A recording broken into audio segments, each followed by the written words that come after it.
A simplified version of something more complex was taught to me in Sunday school. It was like teaching a 787 to a kindergartner.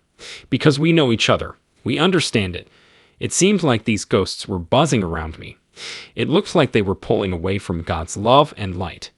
This site looks into life and near-death situations to make life better. This is better than Hederish.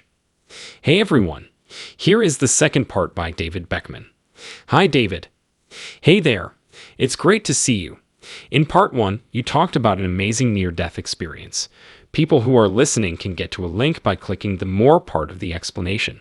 You can stay for now because we have a lot of questions about David's life. You said that when you came out of your body, a being there to greet you. I need to know more. Did you see this thing? Who was it? A fuzzy picture of this being was all I saw. I thought the thing was male and that I knew it.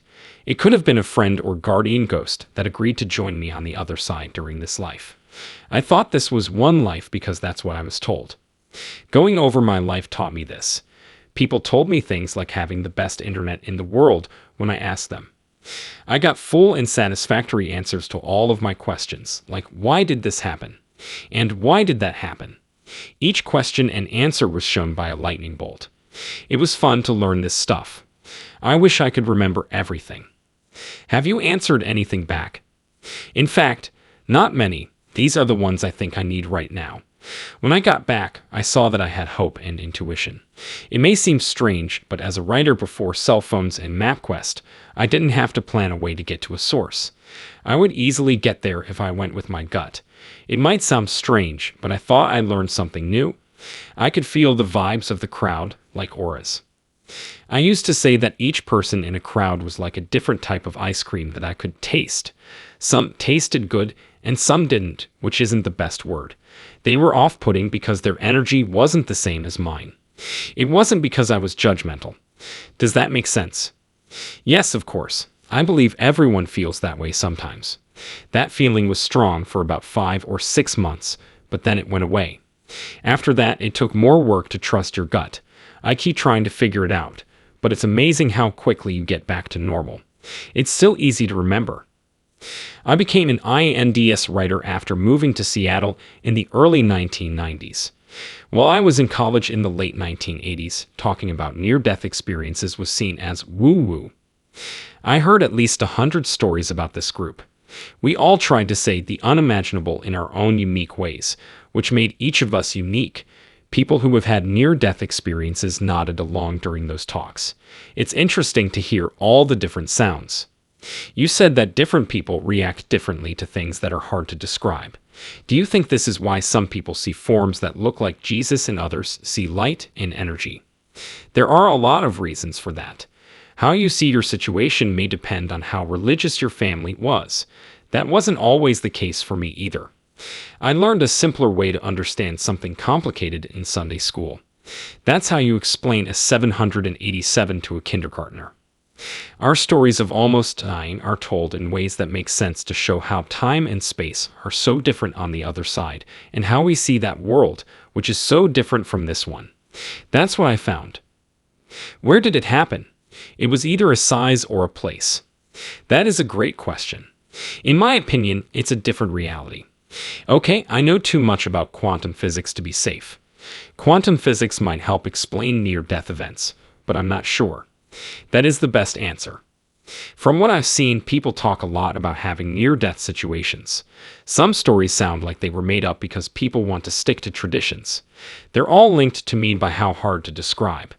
Some people say they've seen Jesus, and this happens to people who aren't Christians too. It was more like being with a God in heaven who cared about me and knew me than with Jesus. This monster helped me understand what was going on and led me through the event. Some of the things you did in your life made you feel bad, but your life review showed that you felt love instead of shame. People often ask me, how do they get away with it? I believe they might not.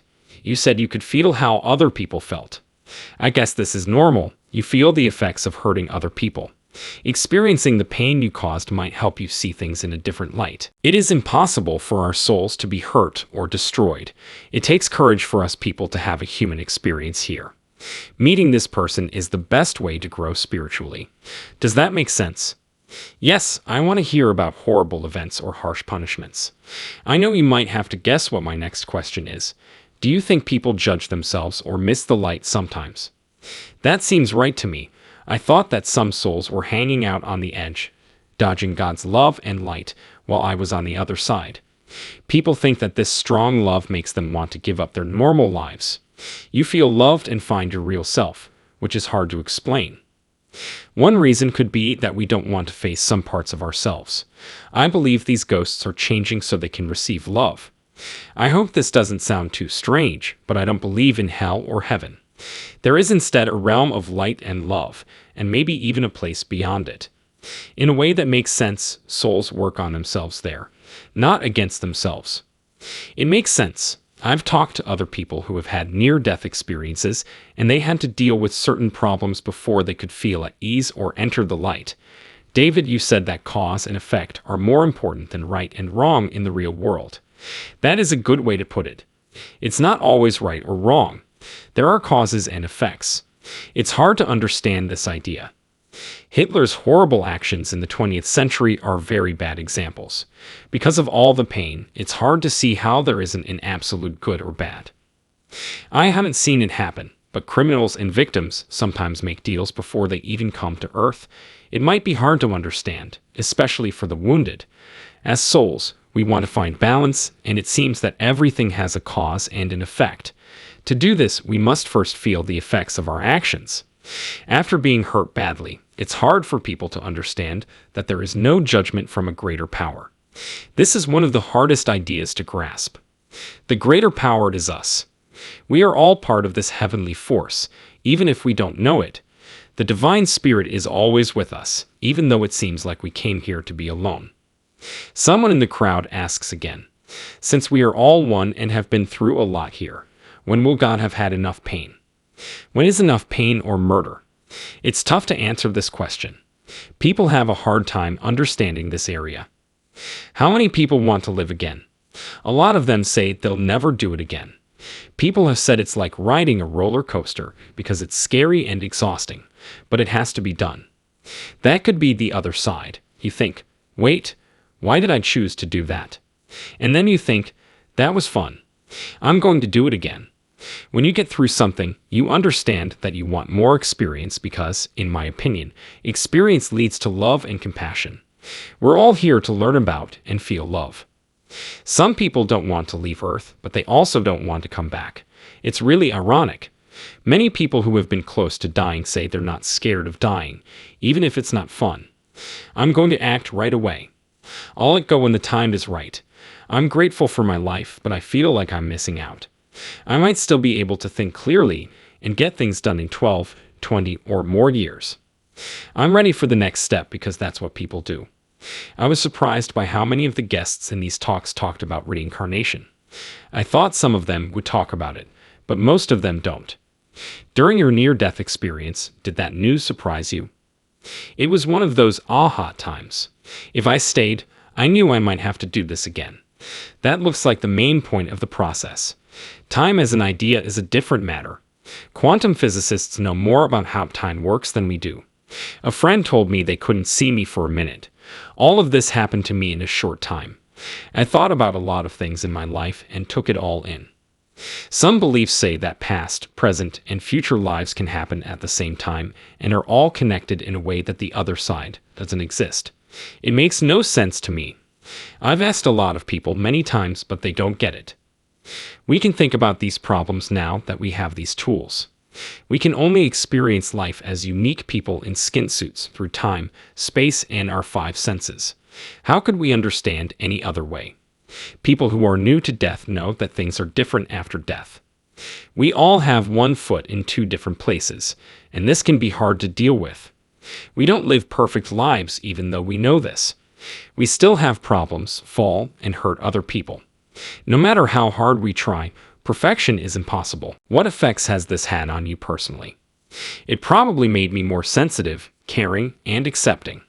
I don't judge as much, but I'm still human.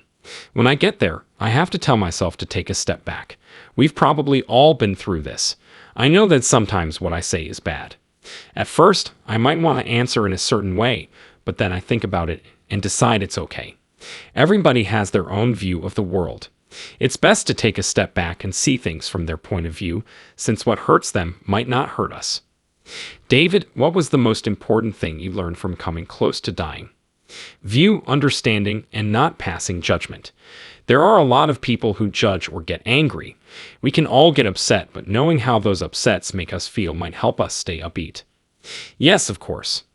You may remember something Joseph Campbell said. After researching religious practices around the world, he found it hard to explain the mysterious. We change connotations to denotations all the time. What do you mean? It shows that people often turn events that are hard to describe into true rules, beliefs, and stories. These might not be words, but thoughts. I don't want to upset anyone, but it's hard to talk about touchy subjects. For development to happen, we need to study and talk about different points of view. You can agree or disagree with these points of view, but hearing them from other people is helpful. It might be more important to look at these stories for their lessons. Mythology was meant to reveal deeper facts in the past. The Power of Myth, a TV show by Joseph Campbell, shows how common beliefs use myth to talk about facts. But we made these stories mean something. I'm likely done with this. Yes, I get it. Fully understand. I respect all of your points of view because I know you, but I'm still learning. One thing I learn every day is how powerful small acts of kindness can be. They send out waves of energy that change people's lives. You should smile instead of swearing in traffic. This is what I call patient practice. Think of problems and the people you meet as chances to learn how to be patient. Anything gets better with practice. David, we had a good talk. I like hearing your point of view and about your near-death experience. Do you have any last words for our fans before we end? Love yourself. No matter how big or small, remember your heart and the bigger forces at work. Love can make a difference in everyone's life. We won't be here for long, at least in these versions, so follow this easy but smart advice. Again, thanks a lot, David. I really liked talking to you. I've liked it. A lot of you will remember what David and I talked about. Don't forget his last piece of advice. Be nice. Good advice. I like your discussion notes and am open to hearing different points of view. You'll hear that I have different friends if you listen for a while. I like learning from everything, even if you don't agree with me. You choose what to think, not me. We all have strong ideas, but we need to think about what other people think. What else can we do to learn? From different points of view, we can learn more about ourselves. They might slightly change our views or make them stronger. I would like to know what you think. It's fine to just type "made it" in the notes. Thanks. Did you like this episode? Good job. Please click like if you enjoy it. I appreciate all the people who subscribe and watch my show often. I value all of you. Have a good day and watch out.